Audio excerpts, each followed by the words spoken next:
हरे कृष्णा। भगवत गीता 2020 में आपका स्वागत है। नमो ओम विष्णुपादाय कृष्ण पृष्ठाय भूतले श्रीमते भक्ति वेदांत स्वामिनिति नामिने। हरे कृष्ण कृष्ण कृष्ण हरे हरे, हरे राम राम राम हरे हरे। हरे कृष्णा। आज हम चर्चा करेंगे दूसरे अध्याय का 60वां श्लोक।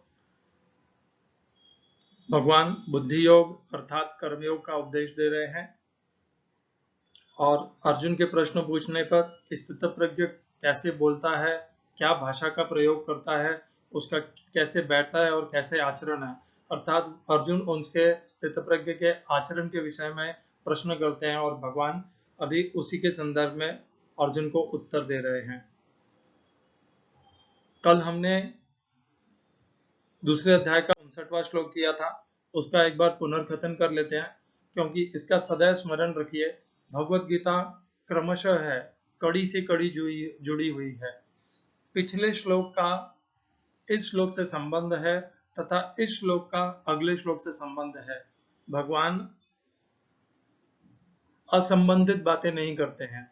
जैसे कई बार आपने देखा होगा, गुरु अचानक भगवत गीता का बोलते बोलते अचानक गरुड़ पुराण का बोलने लग जाएगा, या अभी का बोलते बोलते 10 साल आगे का बोलने लग जाएगा, पीछे का बोलने लग जाएगा। ऐसे भगवान नहीं करते। भगवान क्रमशः बोलते हैं क्योंकि वो पूर्ण पुरुषोत्तम है, उनमें अज्ञान और मोह नहीं है। वो पूर्ण विवेक से बोलते हैं, विद्वत्ता से बोलते हैं, उपदेश उनका क्रमबद्ध है। यदि हम पिछले श्लोक का पुनः एक बार अनुसंधान नहीं करेंगे तो हम उसका अगले श्लोक से क्या संबंध है वो अच्छे से स्थापित नहीं कर पाएंगे। तो हमने कल किया था, विषया विनिवर्तन्ते निराहारस्य देहिनः रसवर्जम रसोप्यस्य परम दृष्ट्वा निवर्तते। हिंदी अनुवाद, गीता यथारूप श्रील प्रभुपाद। देहधारी जीव इंद्रिय भोग से भले ही निवृत्त हो जाए पर उसमें इंद्रिय भोगों की इच्छा बनी रहती है, लेकिन उत्तम रस के अनुभव होने से ऐसे कार्यों को बंद करने पर वह भक्ति में स्थिर हो जाता है। हमने इस श्लोक का तीसरे अध्याय के 6 तथा 7वें श्लोक के साथ जोड़ करके अध्ययन किया था और हमने क्या पाया था। हमने देखा था कि भगवान कहते हैं कि जो मनुष्य कर्मेंद्रियों को जबरन वश में तो कर लेता है, परंतु जिसका मन अभी तक नियंत्रित नहीं हुआ है, वह मन से उन विषयों का स्मरण करता रहता है, तो वह अपने आप को भी धोखा दे रहा है। वह मूढ़ है, वह मूर्ख है। मूढ़ अर्थात मूर्ख है, सम्मोहित है, किससे? उन विषयों से। और वह अपने आप से असत्य बोल रहा है। मिथ्याचार स उच्यते, वह असत्य कहने वाला कहलाएगा। हमने देखा था कि 2 प्रकार के मनुष्य हो सकते हैं, एक जो सच्चा साधक है और जो स्वांग कर रहा है, जिसे यहाँ पर मिथ्याचारी कहा गया है। मिथ्याचारी में वह शक्ति नहीं है, आत्मशक्ति नहीं है, न उसकी इच्छा है इस प्रकार मन के द्वारा इंद्रियों को नियंत्रित करने की। वह केवल एक स्वांग करता है, बाहर से इंद्रियों को मन में के अंदर विषयों का चिंतन, विषयों से आसक्ति रखते हुए भी वह जबरन कर्मेंद्रियों को वश में रखने का स्वांग करता है, इस प्रकार का नाटक प्रस्तुत करता है। और जो साधक होता है वह मन के द्वारा इंद्रियों को नियंत्रित करता है, उन्हें विषयों से हटाता है और उन्हें दूसरे श्लोक में भगवान क्या कहते हैं? वह साधक श्रेष्ठ है जो उन्हें वहां से हटा करके कर्मयोग में, बुद्धि योग में या भक्ति योग में नियोजित करता है। कर्मेंद्रिय कर्म योगम असक्त स विशिष्यते।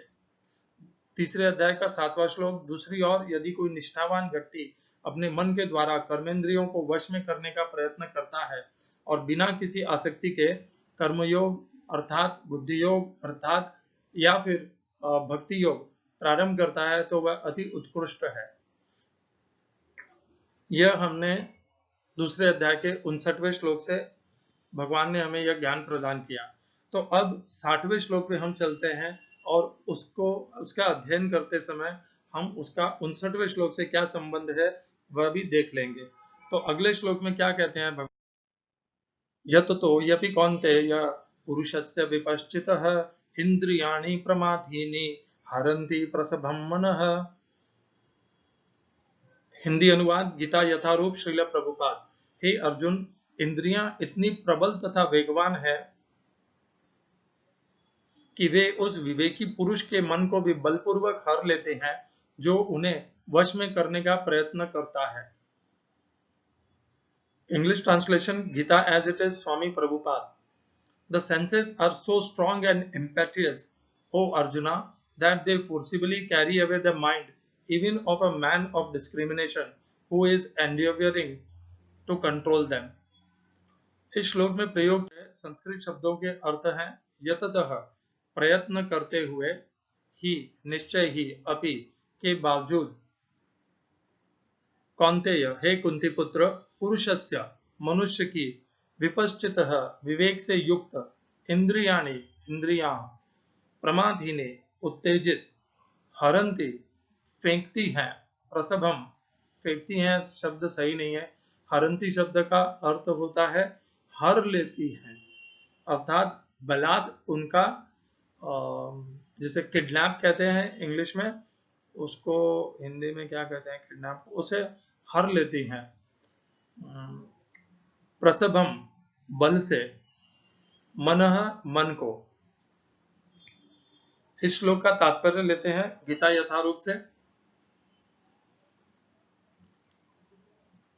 अनेक विद्वान ऋषि, दार्शनिक तथा अध्यात्मवादी इंद्रियों को वश में करने का प्रयत्न करते हैं, किंतु उनमें से बड़ा भी कभी कभी विचलित मन के कारण इंद्रिय भोग का लक्ष्य बन जाता है। यहाँ तक कि विश्वामित्र जैसे महर्षि तथा पूर्ण योगी को भी मेनका के साथ विषय भोग में प्रवृत्त होना पड़ा, यद्यपि वे इंद्रिय निग्रह के लिए कठिन तपस्या तथा योग कर रहे थे। विश्व इतिहास में इसी तरह के अनेक दृष्टांत हैं। अतः पूर्णतया कृष्ण भावना भावित हुए बिना मन तथा इंद्रियों को वश में कर सकना अत्यंत कठिन है।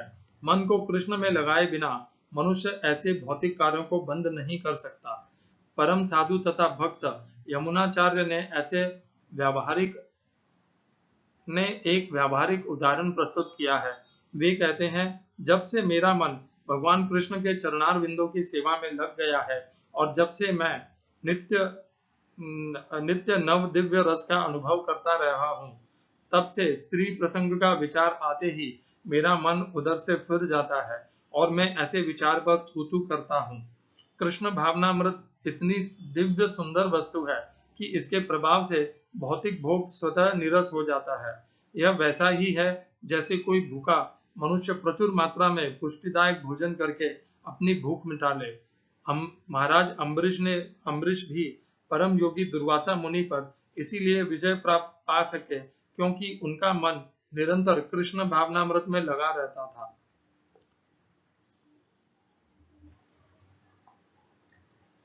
हरे कृष्ण। ओम अज्ञानतिमिरन्धस्य ज्ञानाञ्जनशलाकया चक्षुरुन्मीलितं येन तस्मै श्री गुरुवे नमः। एकं शास्त्रं देवकीपुत्र गीतम् एको देवो देवकीपुत्र एव एको मन्त्रस्तस्य नामानि यानि कर्मापेकं तस्य देवस्य सेवा। हरे कृष्णा।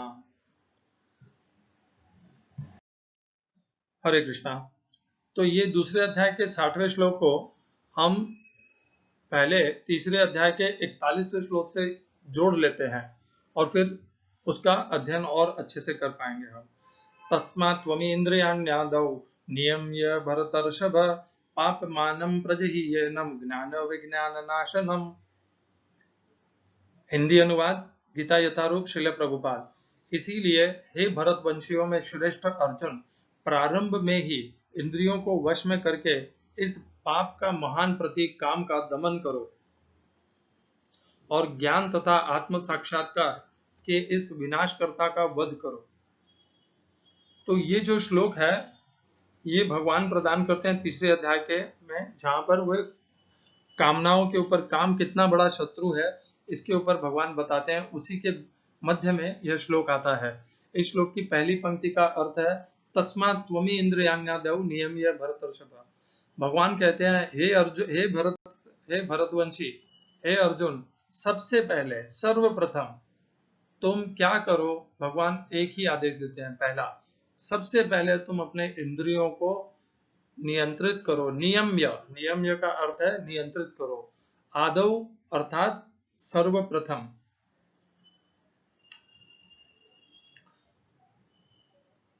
तस्मात् त्वमी, त्वमी अर्थात तुम, इंद्रियों को नियंत्रित करो। तो पहला आदेश भगवान किस प्रकार काम को विजय प्राप्त करना है, उसके लिए भगवान सबसे पहले कहते हैं कि तुम सबसे पहले इंद्रियों को नियंत्रित करो। तो जब आपके मन में यह विचार आता है कि मैं किस प्रकार से अपनी इंद्रियों को विषयों से हटाऊं, किस प्रकार इंद्रियों को विषयों के चंगुल से, चक्रव्यूह से छुड़ाऊं, तो भगवान इसमें क्या उपाय बताते हैं कि सर्वप्रथम मनुष्य को अपनी इंद्रियों को नियंत्रित करना चाहिए। यदि मनुष्य ये सोचता रहे कि मैं इंद्रियों को नियंत्रित नहीं करूंगा और इस स्थित प्रज्ञता को प्राप्त हो जाऊंगा, तो वह संभव नहीं है। हमारे लिए यहाँ पर यह मुख्य हो जाता है कि हम इंद्रियों को किस प्रकार नियमित करें, हम चर्चा करें। इसके पहले हम दूसरी पंक्ति को एक बार देख लेते हैं। इस श्लोक में भगवान कहते हैं पाप मानम प्रजहि येनम ज्ञान विज्ञान नाशनम। प्रजहि शब्द का अर्थ है, श्रील प्रभुपाद ने दिया है, दमन करो। पाप मानम का अर्थ है पाप के ये पाप मानम है, ये पाप है, ये पाप में प्रवृत्त करते हैं। कौन? इंद्रियां मनुष्य को कहाँ प्रवृत्त करती हैं? पाप में। इंद्रियां जब विषयों को भोगती हैं तो भगवान ने उसे पाप कहा है। और ये क्यों पाप कहा है? क्योंकि उन्हीं विषयों की आसक्ति के कारण मनुष्य प्रभावित होकर के बलात् अनेकों पापों में प्रवृत्त हो जाता है। हम दुर्योधन का ही उदाहरण ले लेते हैं, जिन्होंने अति उग्र पाप किया था। तो उनके क्या था जो उनको पाप में प्रवृत्त कर रहा था?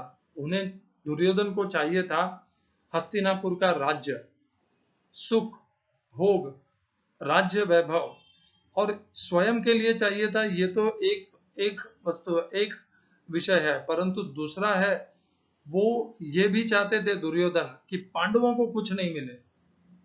द्वेष था दुर्योधन में,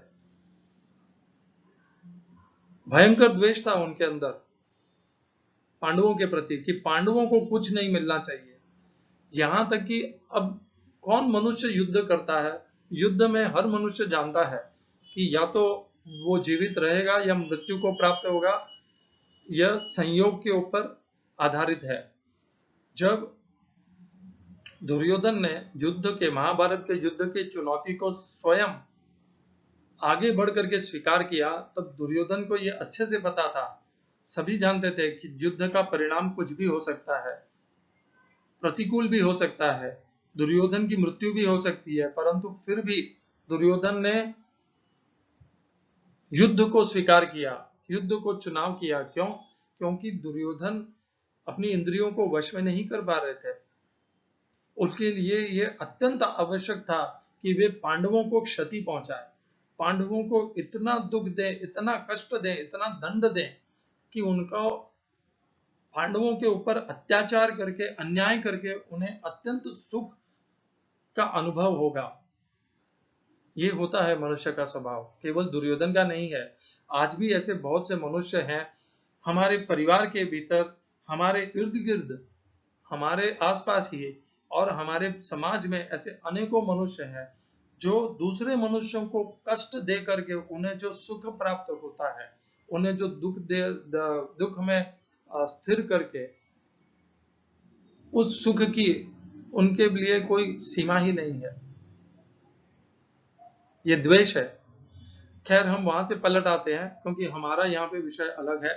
पाप मानम प्रजहीयनम, कि दमन करो। प्रजही अर्थात दमन करो। किसका?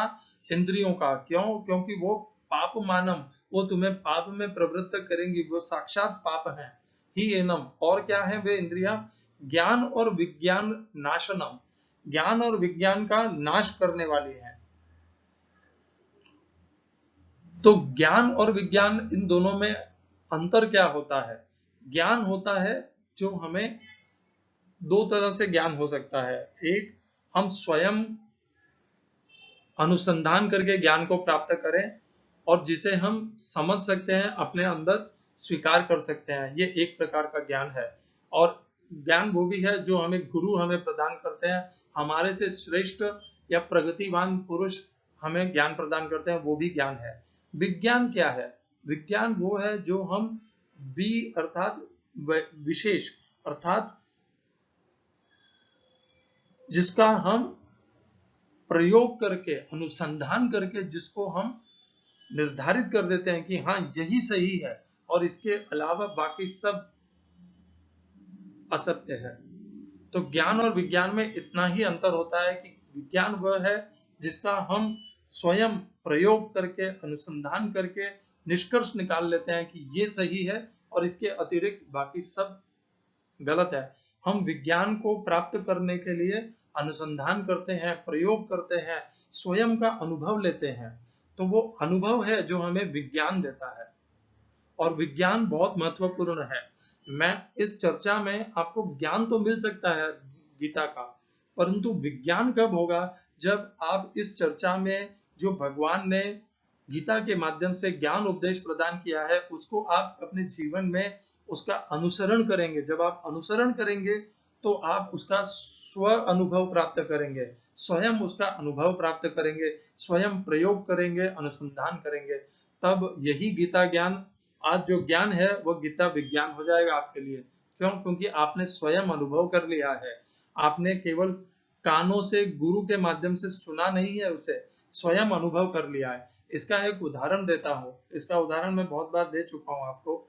महात्मा गांधी जी की जो यात्रा है, मोहनदास करमचंद गांधी की जी से लेकर के निरंतर उनकी जो प्रगतिशील यात्रा है, जिस यात्रा पे चलते चलते, प्रयोग करते करते, गीता का स्वयं के ऊपर अनुभव करते करते, अनुसंधान करते करते, वे प्रगतिशील हो करके मोहनदास करमचंद गांधी से वे आचार्य महात्मा गांधी जी बन गए।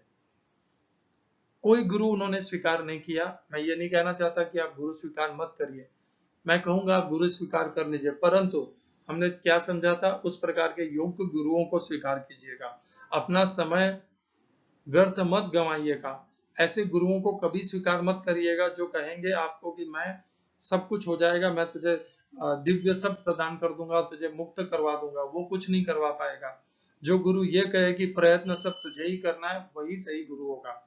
क्योंकि कोई गुरु शॉर्टकट नहीं दे सकता है। कोई गुरु यदि कह दे कि मैं हस्तदंड लगा दूंगा, लकड़ी लगाने से तुम्हें, लकड़ी के माध्यम से तुम्हारा अंदर दिव्य चेतना डाल दूंगा, ये सब संभव नहीं है। ऐसा कुछ होता ही नहीं है। ऐसा होता तो गांधी जी ने अपना जीवन प्रयोग में, अनुसंधान में, स्वयं के अनुभव में नहीं लगाया होता ना। वे भी इस प्रकार का शॉर्टकट, एक लघु तरीका, आसान तरीका प्राप्त कर सकते थे, परंतु ऐसा तरीका है ही नहीं इस संसार में। वो केवल एक ठग विद्या है कि लकड़ी छूने से या गुरु के आशीर्वाद देने से ये प्राप्त हो जाएगा, गुरु के तेज देने से कुछ नहीं हो सकता। वो सब आज तक पूरे शास्त्रों में ऐसा कोई गुरु नहीं हुआ जिसने इस प्रकार करके के कर दिया होगा। नहीं हो सकता। ज्ञान ऐसे नहीं मिलता। ज्ञान स्वयं अर्जित करना पड़ता है। चौथे अध्याय में हम इसके ऊपर और विशेष चर्चा करेंगे। हम यहाँ पर लौट आ जाते हैं। हमने कहा था कि इंद्रियों को क्यों नियंत्रित करना है, क्योंकि यदि नहीं किया तो वो ज्ञान और विज्ञान का नाश कर देंगे। अब हम इस श्लोक को दूसरे अध्याय के 60वें श्लोक से जोड़ देते हैं। तो दूसरे अध्याय के 60वें श्लोक को हम अध्ययन करते हैं, और जो हमने तीसरे अध्याय के 41वें श्लोक में अध्ययन किया था, उसका स्मरण बनाए रखिएगा। यतो यपि कौन्तेय पुरुषस्य विपश्चितः इंद्रियाणि प्रमाथीनि हरन्ति प्रसभं मनः। यतो प्रयत्नशील ही अपि कौन्तेय, हे कुंती पुत्र, पुरुषस्य विपश्चितः, यदि कोई बुद्धिमान विवेकशील मनुष्य भी हो जो अत्यंत प्रयत्नशील है। किस चीज के लिए प्रयत्नशील? अपनी साधना में इन इंद्रियों को नियंत्रित करने के लिए वह प्रयत्नशील है। तो भी क्या होगा? इंद्रियाणि प्रमाथीनि हरन्ति प्रसभं मनः। ये इंद्रियां इतनी बलवान हैं, इतनी शक्तिशाली हैं कि ये इंद्रियां उसके मन को बलपूर्वक हल करके ले जाएंगी। इंद्रियाणि प्रमाथीनि हरन्ति प्रसभं मनः। तो भगवान इसमें क्या कह रहे हैं, दूसरे अध्याय के 59वें श्लोक में भगवान ने क्या कहा था? भगवान ने कहा था विषया विनिवर्तन्ते निराहारस्य देहिनः रसवर्जम रसोप्यस्य परम दृष्ट्वा निवर्तते। और हमने उसको जोड़ करके क्या अध्ययन किया था कि मनुष्य को चाहिए कि वो मन से इंद्रियों को नियंत्रित करे और वहां से विषयों से हटा करके इंद्रियों को कर्मयोग के माध्यम से कर्मयोग में लगाए, बुद्धि योग में लगाए, भक्ति योग में लगाए। ये हमने उसका निष्कर्ष निकाला था। और इस प्रकार करने से उसका जो आसक्ति है विषयों के प्रति, वह आसक्ति शून्य हो जाएगी, क्योंकि उस कर्मयोग, बुद्धि योग और भक्ति योग के मार्ग में प्रगति करता हुआ वो परम आनंद, परम शांति तथा पूर्ण पुरुषोत्तम भगवान श्री कृष्ण को प्राप्त कर लेगा। तो फिर उसकी जो भौतिक इच्छाएं हैं, विषयों के प्रति आसक्ति है, वो अपने आप ही शून्य हो जाएगी। तो वो भगवान ने हमें मार्ग दिया था दूसरे अध्याय के 59वें श्लोक में। 60वें श्लोक में भगवान हमें सावधान कर रहे हैं। क्या सावधान कर रहे हैं? भगवान कह रहे हैं कि जो मैंने अभी बताया था 59वें श्लोक में कि यदि तुम बलपूर्वक प्रयत्न करोगे इंद्रियों को वश में करने का, तो तुम उसमें तुम सफल नहीं हो पाओगे, क्योंकि इंद्रियों को बलपूर्वक नियंत्रित नहीं किया जा सकता। क्या कहा था भगवान ने तीसरे अध्याय के 6ठे श्लोक में? भगवान ने कहा था तीसरे अध्याय के 6ठे श्लोक में, कर्मेन्द्रियाणि संयम्य य आस्ते मनसा स्मरन् इंद्रियार्थान विमूढ़ात्मा मिथ्याचारस्य उच्यते। जो इंद्रियों को वश में तो कर लेता है, किंतु मन इंद्रियों में चिंतन करता रहता है, वह निश्चित रूप से स्वयं को धोखा देता है, वह मिथ्याचारी है। तो भगवान यहाँ पर हमें सावधान कर रहे हैं। तीसरे अध्याय के 6ठे श्लोक को जोड़ करके पढ़िए। क्या सावधान कर रहे हैं? भगवान कह रहे हैं कि मनुष्य कितना भी विवेक बुद्धिमान हो, विवेकी हो, अतिशय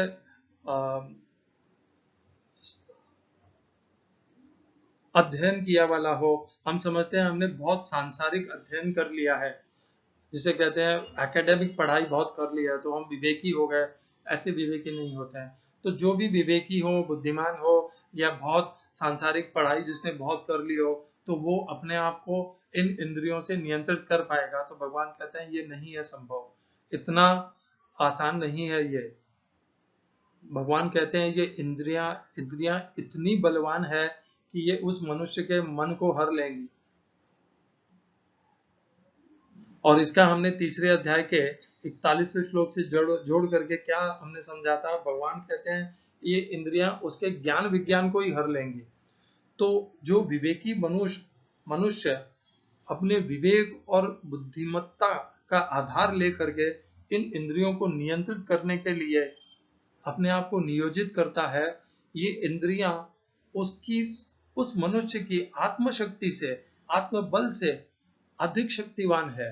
ये उस मनुष्य के ज्ञान, विवेक और बुद्धि को ही हर लेंगे। प्रभुपाद ने उदाहरण दिया है विश्वामित्र का। विश्वामित्र प्रयत्न करने में लगे थे योग साधना में कि इंद्रियों को वश में कर सके, परंतु वो इंद्रियां इतनी बलवान होती है कि जैसे ही मेनका की उपस्थिति हुई, मेनका ने अपना फास फेंका, महर्षि विश्वामित्र अपना नियंत्रण खो बैठे इंद्रियों के ऊपर से, और वे इंद्रियां महर्षि विश्वामित्र का मन हर ली, और हर करके उस मन को उन्होंने कहां पे नियोजित कर दिया? मेनका में। विश्वामित्र इंद्रियों के कारण हार करके अपने मन को मेनका में लगा बैठे और उनकी योग साधना भ्रष्ट हो गई। ये हमारे साथ भी होता है। तो हमें यहाँ पर यह जानना आवश्यक है, अगर यदि आप ये पूछ रहे हैं कि इन इंद्रियों को किस प्रकार से फिर नियोजित करें, यदि बुद्धिमत्ता से भी या आसानी से नियंत्रण में नहीं आएंगी, तो क्या मार्ग है इन इंद्रियों को नियंत्रित करने का? उसके ऊपर हम अगले श्लोक में चर्चा करेंगे, क्योंकि वो मार्ग भगवान ने दूसरे अध्याय के 61वें श्लोक में वो मार्ग भगवान ने बताया है। यहाँ पर हमें तो इंद्रियां और मन का ये जो संबंध है इसको समझना है। मन इंद्रियों को से ऊपर है, सबसे नीचे है विषय, विषय के ऊपर है इंद्रियां, इंद्रियों के ऊपर है मन, और मन के ऊपर है बुद्धि, और बुद्धि से भी परे है आत्मा। ये भगवान तीसरे अध्याय में बोलते हैं। पुनः एक बार हम चर्चा करते हैं। सबसे नीचे है विषय। विषयों से आसक्त होती हैं इंद्रियां। इंद्रियों को नियंत्रित करता है मन। मन इंद्रियों को विषयों में लगाता है जब उसे उपभोग करना होता है। मन से ऊपर है बुद्धि, और बुद्धि से ऊपर है स्वयं जीवात्मा। तो इसीलिए भगवान तीसरे अध्याय में कहते हैं, क्या कहते हैं भगवान? पहले तो यहां पर क्या था, भगवान ने क्या कहा था? भगवान ने कि मन से इंद्रियों को नियंत्रित करो। तीसरे अध्याय के 7वें श्लोक में कहा था भगवान ने, यस्त्वेन्द्रियाणि मनसा नियम ये रभते अर्जुना। जिस मनुष्य ने मन के द्वारा इंद्रियों को नियंत्रित किया है वही इसमें सफल हो पाएगा। परंतु यदि कोई मनुष्य मन में विषयों के प्रति आसक्ति को बनाए रखे, उसके ऊपर उस आसक्ति को रखे अपने भीतर मन में, तब तक वो उसमें सफल नहीं हो पाएगा। तो मन से विषयों के प्रति आसक्ति को हटाना होगा। हम आ जाते हैं पुनः इंद्रियों, मन और बुद्धि के इस एक के प्रति एक कौन ज्यादा श्रेष्ठ है इसके ऊपर। एक और कल्पना बहुत से विद्वान देते हैं कि अर्जुन के रथ को जिसके भगवान श्री कृष्ण सारथी थे, वो एक ऐसा एक तुलनात्मक उदाहरण प्रस्तुत करते हैं कि अर्जुन के रथ में जो 5 इंद्रियां हैं, वो 5 इंद्रियां हैं, 5 जो घोड़े थे वो 5 इंद्रियां हैं। रथ में जो लगाम है वो मन है, और सारथी है वो भगवान कृष्ण, मनुष्य की बुद्धि है, और अर्जुन जीवात्मा है। यह एक तुलनात्मक उदाहरण बहुत से मनुष्य प्रस्तुत करते हैं। हम भी इससे उदाहरण से ऐसा समझ सकते हैं, जो सत्य ही है, कि सबसे नीचे हैं इंद्रियां, जो है 5 घोड़े का स्वरूप। उन इंद्रियों को नियंत्रित करती है वो लगाम, जो है हमारा मन, और मन को नियंत्रित करता है सारथी। लगाम किसके हाथ में होती है? सारथी के हाथ में। और सारथी कौन है? भगवान श्री कृष्ण। भगवान श्री कृष्ण कौन है? बुद्धि। और बुद्धि से भी परे कौन है? बुद्धि किसकी है? उस जीवात्मा की। कौन है जीवात्मा? अर्जुन। तो अर्जुन को भगवान श्री कृष्ण की शरण ग्रहण करके उनकी बुद्धि को अधीन करके बुद्धि से मन को नियंत्रित करना है, मन को दिशा देना है, नियंत्रित करना है, और मन के द्वारा इंद्रियों को नियंत्रित करना है। इस प्रकार ये है। सबसे पहले अर्जुन अर्थात जीवात्मा, उसको जीवात्मा को बुद्धि अर्थात भगवान श्री कृष्ण सारथी, उनके अधीन आश्रय होकर के बुद्धि को नियंत्रित करना है। बुद्धि को नियंत्रित करके बुद्धि के माध्यम से मन को नियंत्रित करना है, क्योंकि मन बुद्धि के अधीन है, और मन के अधीन है इंद्रियां, और मन के द्वारा इंद्रियों को नियंत्रित करना है।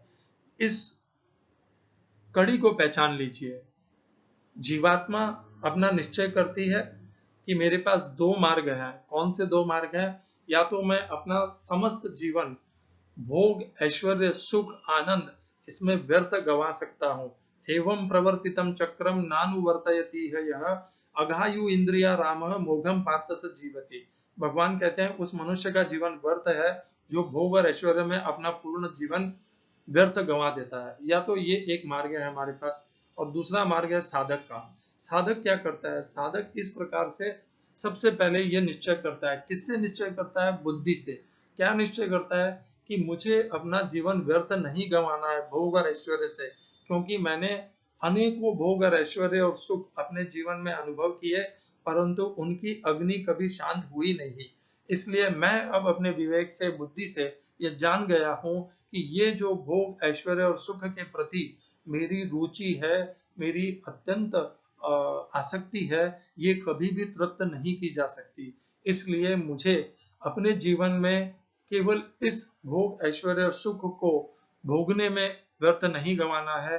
मुझे अपने जीवन को साधना में लगाना है, भगवान की भक्ति में लगाना है, भगवान के भक्तों की भक्ति में लगाना है, भगवान के प्राणियों की सेवा में लगाना है। कर्मयोग और भक्ति योग, इनमें से किसी एक मार्ग को अपना करके भक्ति में लगना है। अपने जीवन को उस मार्ग पे लगाना है। तो ये निश्चय किससे किया? बुद्धि से। यदि बुद्धि से ये निश्चय कर लिया कि मेरा जीवन मुझे किस मार्ग पे लगाना है, तो फिर हम क्या करेंगे? बुद्धि से हम मन को नियंत्रित करेंगे। क्या नियंत्रित करेंगे? मन को भोग, ऐश्वर्य और सुख से हटाएंगे कि हे मन, तूने अनेकों भोग, ऐश्वर्य और सुख का अनुभव किया, तब भी तेरा कभी तृप्ति नहीं हुई। तू आज भी उतना ही असंतुष्ट है जितना पहले था, उससे कम ज्यादा ही होगा, कम नहीं है। और इस प्रकार मन को समझाएंगे। मन को समझा करके क्या करेंगे? मन के द्वारा इंद्रियों को नियंत्रित करेंगे कि इंद्रियों को मैंने अनेकों सुख भोग बहुत दिए हैं, अच्छे जूते, अच्छे वस्त्र शरीर को, अच्छा घर, अच्छा परिवार, अच्छा पत्नी, अच्छा यश, मान, संपदा बहुत दे दिए, फिर भी तृप्ति नहीं हुई। इंद्रियां संतुष्ट नहीं हुई, मन भी संतुष्ट नहीं हुआ। तो इंद्रियों के माध्यम से मन को नियंत्रित करेंगे और मन को बुद्धि के माध्यम से मन को नियंत्रित करेंगे और मन के माध्यम से इंद्रियों को विषयों से हटाएंगे और उन्हें कर्मयोग में लगाएंगे, भक्ति योग में लगाएंगे। क्योंकि भगवान ने बताया, कर्मेंद्रिय कर्म योगम असक्त स विशिष्यते। वही सफल होता है, वही विशेष है जिसने अपनी कर्मेंद्रियों को नियंत्रित करके उन्हें कर्मयोग में या भक्ति योग में लगा दिया है। क्योंकि वही एक मार्ग है इनके ऊपर सफलता पूर्वक अधीन हो करके अपने आप को सुरक्षित करने का, अपने योग साधना को सुरक्षित करने का, अपने को कर्मयोग या भक्ति योग में सुरक्षित रखने का। तो हमने इस श्लोक से क्या सीखा? हमने सीखा कि भगवान कहते हैं, यदि वो विवेकवान मनुष्य भले कितना भी बुद्धिमान क्यों न हो, कितना भी चतुर क्यों न हो, कितना भी विवेकी क्यों न हो, उसकी उस विवेक बुद्धि से कहीं ज्यादा बलवान ये इंद्रियां हैं। वे उसकी बुद्धि को ही विनाश कर देंगी, उसकी स्मृति को ही भ्रमित कर देगी। जिस प्रकार इंद्रियों ने विश्वामित्र, महर्षि विश्वामित्र की बुद्धि को भी भ्रष्ट कर लिया था। महर्षि विश्वामित्र अपने अनेकों वर्षों की योग साधना को बीच में छोड़ करके इंद्रियों को तृप्त करने के लिए मेनका के प्रति आसक्त हो गए और अपनी योग साधना को छोड़ करके मेनका से विवाह कर लिया। मेनका से उन्होंने शारीरिक संबंध बनाए और उनका योग भ्रष्ट हो गया। हमारे साथ तो ये रोज होता है, हम तो कभी टिक ही नहीं पाते। इस्कॉन ने जो 4 साधारण प्रतिबंध भी दिए हैं, हम तो उनका भी अच्छे से पालन नहीं कर पाते।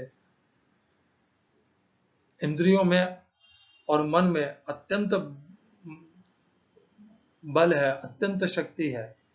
उसे नियंत्रित करना हमारे अकेले के सामर्थ्य में नहीं है।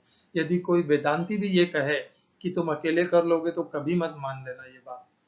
वो आपको एक अलग ज्ञान दे रहे हैं जो भगवत गीता के समर्थन में नहीं है। भगवान क्या मार्ग है वो अगले श्लोक में बताएंगे। इसीलिए मैं बारंबार कहता हूं कि भगवत गीता क्रमशः है। भगवान एक श्लोक से दूसरे श्लोक का सीधा संबंध है। कभी भी भगवत गीता के एक श्लोक का अपना स्वतंत्र अर्थ मत निकालिएगा, वो अनर्थ होगा यदि स्वतंत्र अर्थ निकाला तो। हर श्लोक का पहले के श्लोक से संबंध है। जिस प्रकार इस श्लोक का 59वें श्लोक से संबंध है और 60वें श्लोक का आने वाले 61वें श्लोक से संबंध होगा। यहाँ पे भगवान ने हमें सावधान किया है और उसका मार्ग क्या है, किस प्रकार ये मन और इंद्रियां नियंत्रण में की जा सकती हैं, उसका मार्ग भगवान हमें 61वें श्लोक में बताएंगे, जिसकी चर्चा हम कल करेंगे। और उसी समय यहाँ पर हमें आज के श्लोक से क्या जान लेना है कि ये इंद्रियां, ये मन अत्यंत बलशाली है, हमारे बुद्धि से आसानी में नियंत्रण में आने में नहीं है ये। तो भगवान क्या मार्ग बताते हैं, इसके लिए कल की चर्चा जरूर देखिएगा, सुनिएगा और उसके ऊपर अनुसरण करिएगा, क्योंकि तभी वो विज्ञान होगा। नहीं तो वो ज्ञान अर्जन करने से कुछ नहीं होगा। लाखों मनुष्य भगवत गीता को कंठस्थ उसको बोल सकते हैं, करोड़ों में से करोड़ों में से कोई एक भगवत गीता के कुछ आचरण कर सकता होगा। परंतु आचार्य महात्मा गांधी केवल एक ही ऐसे व्यक्ति हैं जिन्होंने अक्षरशः भगवत गीता का अपने जीवन में अनुसंधान किया, प्रयोग किया, पूर्ण रूप से अनुभव किया। इसीलिए वे आचार्य महात्मा गांधी हैं। उनके पास भगवत गीता का ज्ञान नहीं है, उनके पास भगवत गीता का विज्ञान है, स्वयं का अनुभव है उनके पास भगवत गीता का।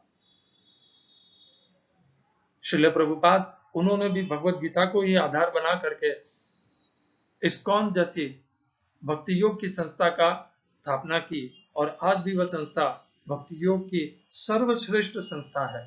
भक्ति योग के मार्ग को अनुसरण करने के लिए, उस मार्ग पर प्रगति करने के लिए इस्कॉन से बेहतरीन संस्था और कोई हो ही नहीं सकती, है ही नहीं। इस्कॉन का प्रत्येक मंदिर एक स्वर्ग है, जहां पर आपको भगवान श्री कृष्ण से योग में संबंधित किया जाता है, जोड़ा जाता है। इस्कॉन का कोई भी प्रभु आपसे कोई भी अनर्थ की मांगे नहीं करेगा, आपसे अनर्थ की इच्छाएं नहीं प्रकट करेगा। उसकी इच्छा केवल एक ही होगी कि आप अपना संबंध भगवान कृष्ण से जोड़ लें, आप भगवान कृष्ण से योग में स्थित हो जाएं और आपका कल्याण हो जाए, आपका उद्धार हो जाए। इस्कॉन की स्वयं की यही एक उद्देश्य है। इस्कॉन के प्रत्येक प्रभु का यही उद्देश्य है, यही भक्ति मार्ग है कि हम अपने आप को भगवान श्री कृष्ण से जोड़ सकें। हरे कृष्णा। निराश मत होइए, भगवान मार्ग बताएंगे कि किस प्रकार इंद्रियों को, मन को नियंत्रित कर सकते हैं। एक ही बार नहीं, भगवान बारंबार इस मार्ग को बताएंगे, यहाँ पर भी बताएंगे और आगे छठे अध्याय में भी बताएंगे। और कल हम 61वें श्लोक में उस मार्ग का अच्छे से अनुसंधान करेंगे, अच्छे से अध्ययन करेंगे। हरे कृष्णा। श्रील ऐसी भक्ति वेदांत स्वामी प्रभुपाद की जय, आचार्य महात्मा गांधी जी की जय, कर्मयोग की जय, भक्ति योग की जय।